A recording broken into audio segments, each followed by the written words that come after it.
भारतीय बाजार ने एक दौर ऐसा भी देखा है जब एफआईआई चीख भी देते थे तो बाजार गिर जाता था।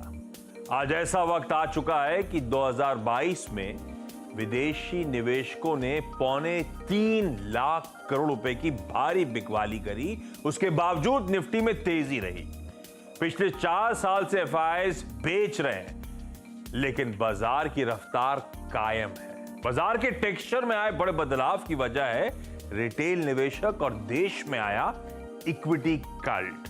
छोटे छोटे शेयरों से रिटेल निवेशक शेयर बाजार में पैसा लगा रहे हैं। हर महीने एसआईपीज की रकम 20,000 करोड़ रुपए के पार निकल गई है। इस ताकत के दम पर बाजार बड़े से बड़े झटके को झेल ले रहा है, लेकिन रिटेल निवेशकों को शेयरों पर उनके सवालों का ठीक से जवाब अक्सर नहीं मिल पाता।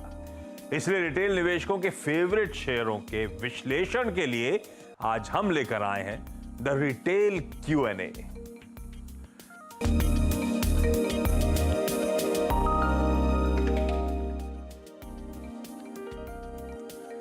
आइडिया बहुत सिंपल सा था। सीएनबीसी आवाज पे जब भी हम सोशल मीडिया प्लेटफॉर्म्स पे उतरते हैं आप लोगों से बातचीत करने के लिए, या इवन जब हम अपने लाइव प्रोग्राम्स के लिए शोज में चैनल पे क्वेरीज मंगाते हैं, अक्सर नोटिस करा कि सबसे ज्यादा कुछ चुनिंदा स्टॉक्स हैं उनसे रिलेटेड क्वेरीज आती हैं।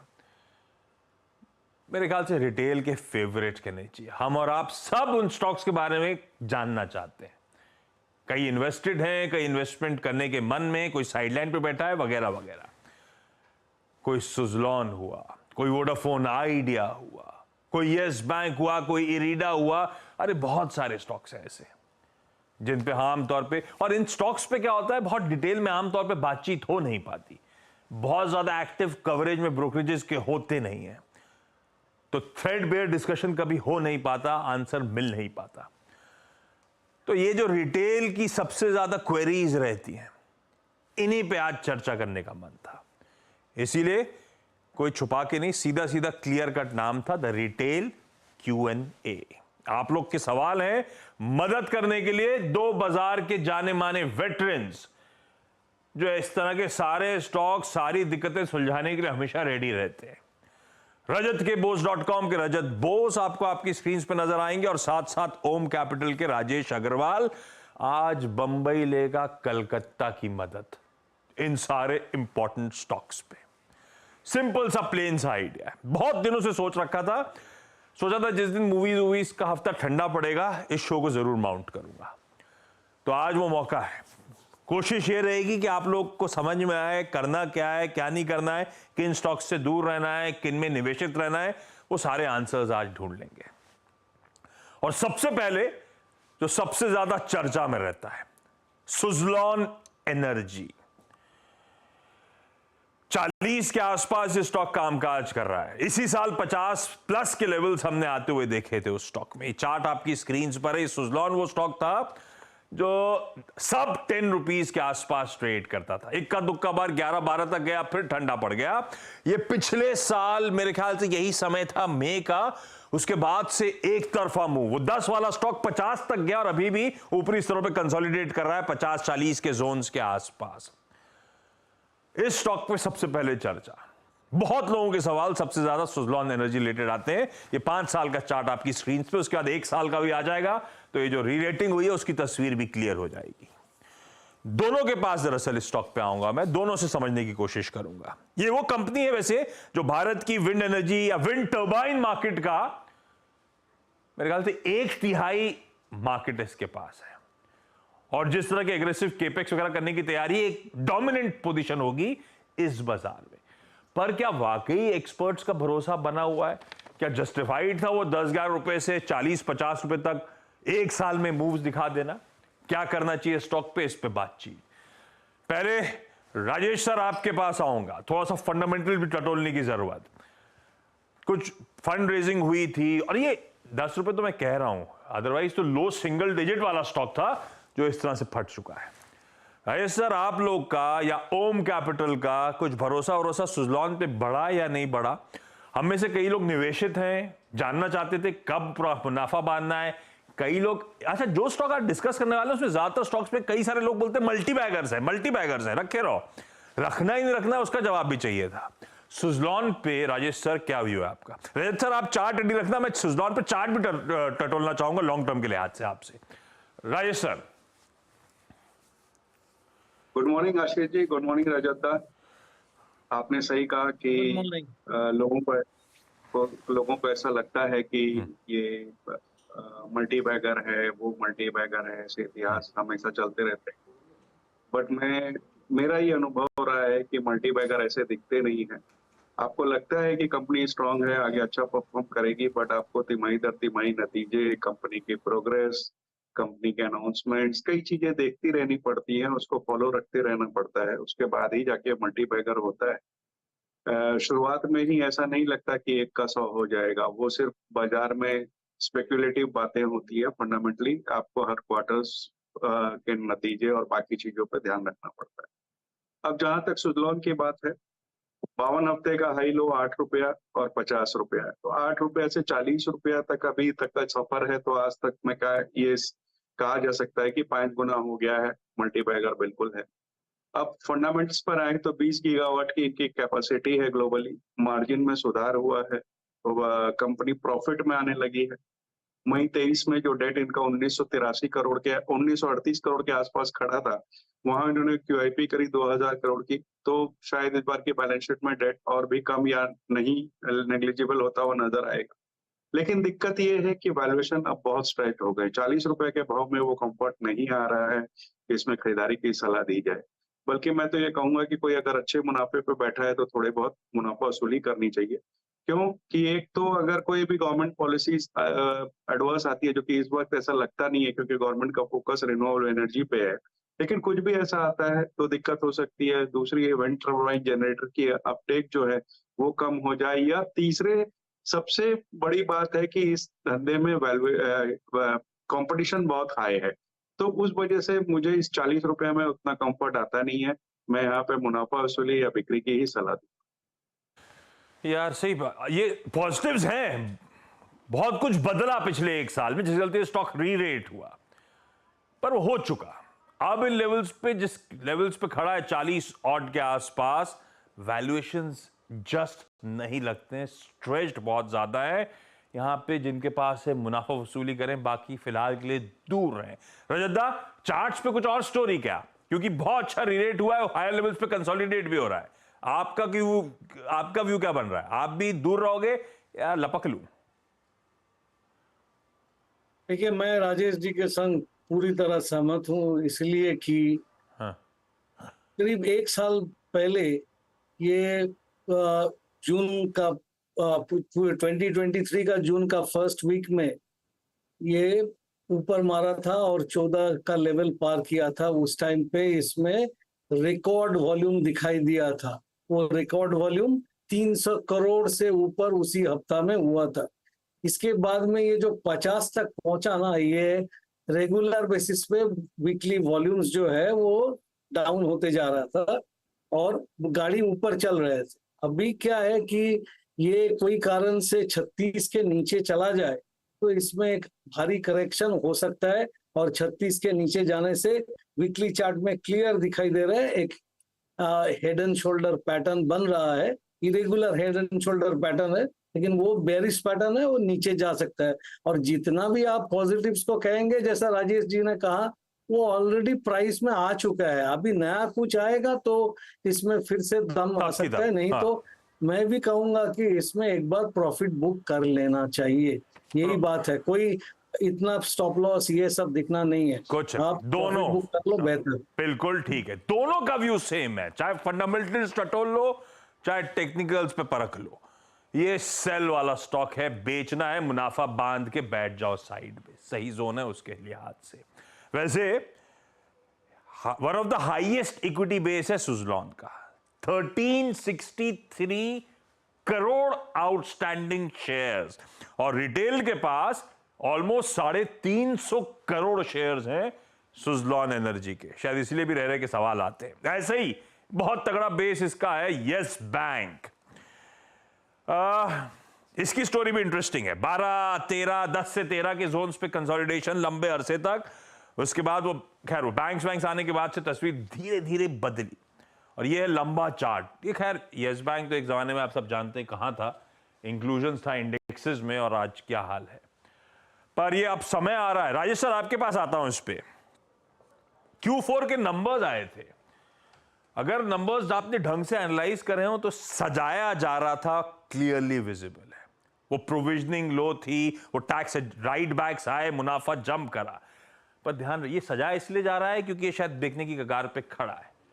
खबरें ऐसी कहती हैं, रिपोर्ट्स की सरकार ने एसबीआई को मंजूरी दे दी है कि यस बैंक में अपना माल छोड़ दो। हालांकि इस बार के रिजल्ट्स में एसबीआई के मैनेजमेंट ने कुछ भी नहीं कहा इसके बारे में। पर राजेश सर, यस बैंक, कई लोग पुराना चार्ट दिखा के बताते हैं मल्टी बैगर है ये, इसके लिए भी सिमिलर स्टोरीज हैं। हालांकि दिया है पैसा, ऐसा नहीं है, जो रुके थे 10, 12, 13 के जोन्स पे उनको डबल करके दिया है। लेकिन अभी इन लेवल्स पे जब वैल्यू अनलॉकिंग की तैयारी हो रही है, रखे रहना है नहीं रखे रहना है, खरीदना है नहीं खरीदना है? देखिए, जिसके पास है वो बिल्कुल रखे रहें, और जिनकी रिस्क एपेटाइट अच्छी है और वो 2-3 साल 4 साल के लिए होल्ड कर सकते हैं, उनके लिए खरीदारी की सलाह रहेगी। सही कहा आपने कि कुछ ऐसा नंबर लग रहे थे कि जो प्रेजेंटेबल बनाए गए, बट फिर भी अगर आप देखो तो चौथी तिमाही में मोमेंटम बहुत स्ट्रांग था।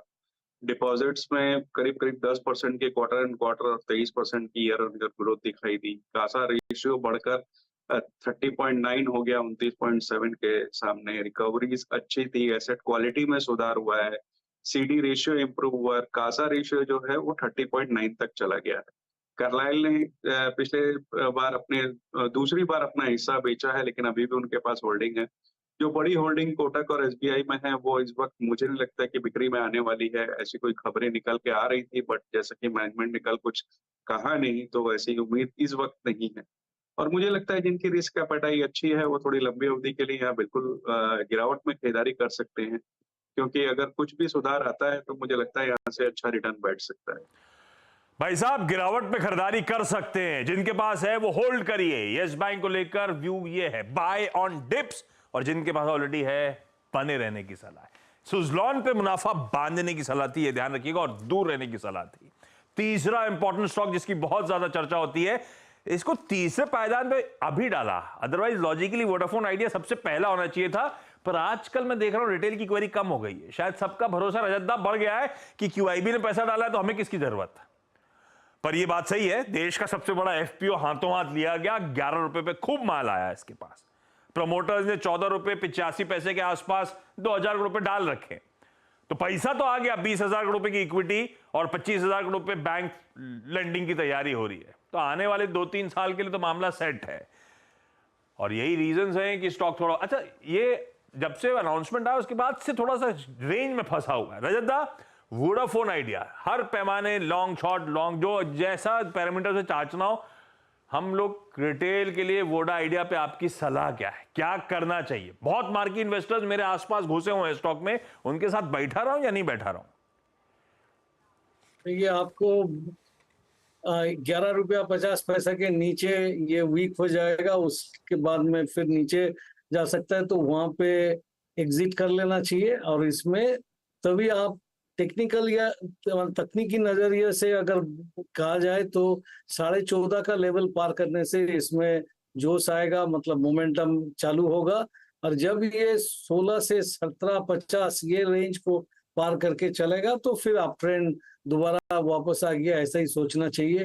फिलहाल बने रहिए, लेकिन वही 12 के नीचे निकल जाने से बेहतर होगा, ज्यादा से ज्यादा 11.50। 11.5। आप में से बहुत लोग निवेशित हैं वोडाफोन आइडिया पे। इस देश के one of the most prominent technical analyst की सलाह, 11.5 के नीचे स्लिप हो निकल जाइएगा। फिलहाल के लिए अपनी पोजीशंस पे 11.5 का एसएल लगा के वोडाफोन आइडिया पे बैठिए। एग्जिट लिखा हुआ है रजत, अपने को 11.5 का एसएल लगाना है ना? हाँ, स्टॉप लॉस लगाइए तो वो बेहतर होगा, क्योंकि अभी भी थोड़ा जान तो है, वो बाउंस कर सकते हैं। हाँ, वही इसलिए 11.5 का स्टॉप लॉस, इसको ऐसे रीड करिएगा।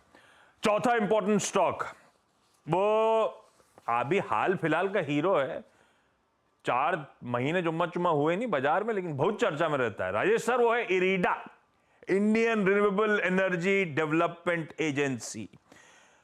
इश्यू आया था 32 रुपए पे, दिसंबर में लिस्ट हुआ था, 32 रुपए पे था, तो मेरे ख्याल से वो 31 रुपीज की उस टाइम पे बुक वैल्यू थी, तो वन टाइम पे था, अट्रैक्टिव था, कोई शक नहीं। लिस्ट हुआ सीधे 2 टाइम पे, अपने को वहीं से डर लग गया, ये तो बहुत महंगा हो गया ऐसा लगा, पर वो 2 टाइम वाला 215 तक गया, 60 टाइम्स प्लस की प्राइस टू बुक वैल्यू तक गया। और आज भी जहां खड़ा हुआ है 185 180 के आसपास, मेरे ख्याल से आज भी 5-5.5 टाइम प्राइस टू बुक पे बैठा हुआ है राजेश सर। बाकी सब ठीक है, इसके सिर्फ वैल्यूएशंस को लेकर मुझे थोड़ा सा डाउट है।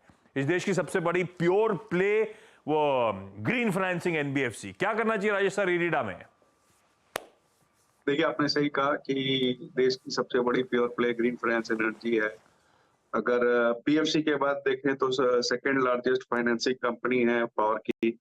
चौथी तिमाही के नतीजे अच्छे आए, 33% बॉटम लाइन में जम था, 35% एनआईआई में जम था, लोन बुक करीब करीब 60,000 करोड़ के आसपास आ गई, एसेट क्वालिटी में कोई दिक्कत है ही नहीं। और जिस तरीके से रिन्यूएबल एनर्जी पे सरकार का नजरिया है, जोर पकड़ रहा है, जिस तरीके से एक्सपांड केपेक्स हो रहा है चारों तरफ, मुझे लगता है कि इनकी जो बिजनेस है वो अच्छा बना रहेगा।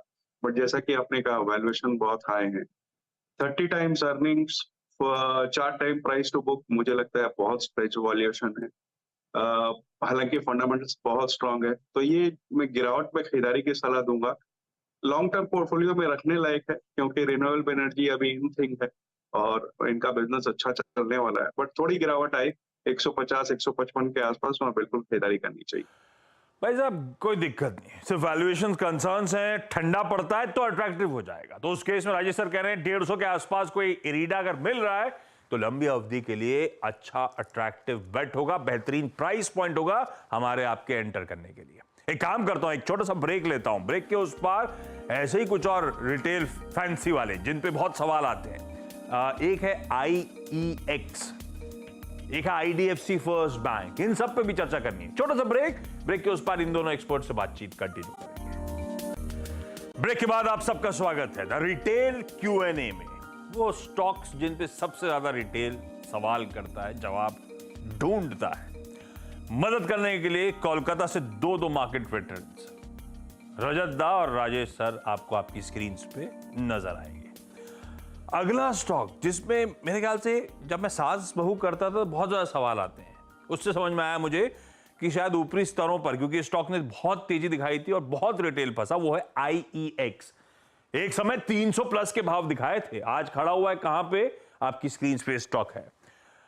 हालांकि पिटने के बाद अब एक दायरे में कंसोलिडेट करता हुआ, और इसके साथ अब बड़ा चैलेंज सा है, अजीब सा है, पता नहीं है होगा क्या, क्योंकि CERC ने एक अप्रोच पेपर सामने रखा मार्केट कपलिंग का, और इंटेंट स्ट्रांग लग रहा है उसे इंप्लीमेंट करने का। इंप्लीमेंट हुआ तो एटलीस्ट मीडियम टर्म में तो वॉल्यूम्स लूज आउट होंगे, मार्केट शेयर डेंट होगा, वो कंसर्न्स अभी भी है। तो चार्ट्स पे समझ लेते हैं। रजत दा, IEX कैसा लग रहा है भाई? देखिए, अभी तो ये कंसोलिडेशन मोड में है। वो जो ऊपर चढ़ा था वो ओवर एंथुजियाज्म के कारण हुआ था। अभी रियलिटी जब डाउन अपॉन किया है लोगों के मन में, तब लगा कि इतना ऊपर का तो नहीं होना चाहिए, ऊपर में लोग प्रॉफिट बुक करके। अभी क्या हुआ कि 125 से 175 का दायरा में बैठा हुआ है। लेकिन एक चीज आप देखिएगा कि ये जब भी 155 से लेके 154-55 से लेके 175, ये रेंज पे जब भी ये जाता है ऊपर से सेलिंग आता है, तो वो सेलिंग जब तक खत्म नहीं होगा ये ऊपर नहीं चलेगा। लेकिन हम इसको बेचने का सलाह नहीं देंगे, एक स्टॉप लॉस रख के इसमें बने रहने का ही सलाह दूंगा कि 125 के नीचे on closing price basis, weekly closing price basis आप स्टॉप लॉस रखिए और इसमें बने रहिए। उसके नीचे जाने से निकल जाइए, और ऊपर में 154 से 175 के बीच में आए, आधा तो खाली कीजिए और वो बेच लीजिए, और आधा रखिए, ऊपर चलने से दोबारा पोजीशन ले लीजिए। 125 के स्टॉप के साथ इंडियन एनर्जी एक्सचेंज को होल्ड करिए। स्टॉप लॉस बहुत इंपॉर्टेंट, जो ज्यादा मेंशन कर रहे हैं, इसको ध्यान रखिएगा। अभी कंसोलिडेशन के मोड में ये स्टॉक।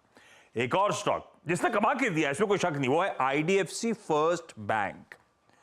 अभी थोड़ा सा ठंडा पड़ा हुआ है, वो ठीक अपनी जगह, और इसमें बहुत रिटेल है, बहुत सवाल आते हैं। और खैर कई बार बहुत बार सब कहते हैं कि वी वैद्यनाथन साहब पे बेट, भाई आईसीसी बैंक में करके दिखाया, कैपिटल फर्स्ट में करके दिखाया, आईडीएफसी फर्स्ट में भी हालात तो इंप्रूव हुए, पर ये स्टॉक है कैसा? क्योंकि मार्की इन्वेस्टर्स 100 ऑड लेवल्स के आसपास चेक इन हुए थे, क्यूआईपी आया, सब मामला ठंडा पड़ गया, पस पड़ा हुआ है और अब थका सा कामकाज हो रहा है।